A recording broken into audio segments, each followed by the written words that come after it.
In today's video, I'm going to teach you how to create a persona in Janitor AI. To get started, open Janitor AI and head to the My Personas section. This is where all of your saved personas are kept, so it's the main place you'll use anytime you want to create, edit, or organize them.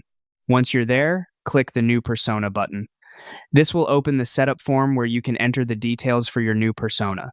Begin by typing in a name for the persona. Choose something that fits the character or identity you want to create, since this will help you recognize it later when using it in chats. If you want to make the persona more visually distinct, click the plus icon to upload a profile image. This step is optional, but it can make your personas easier to identify at a glance, especially if you plan to create more than one.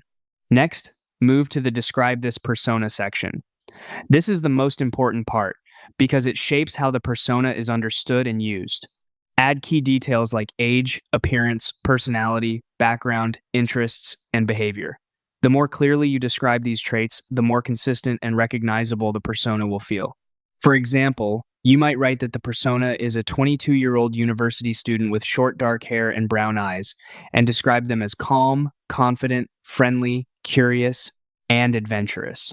You can also include background details like recently moving to a new city and enjoying photography, exploring new places, and meeting new people. After that, choose a group if you want to keep your personas organized.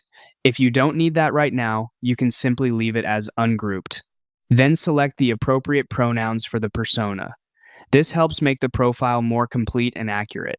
Once everything is filled in, click Create Persona.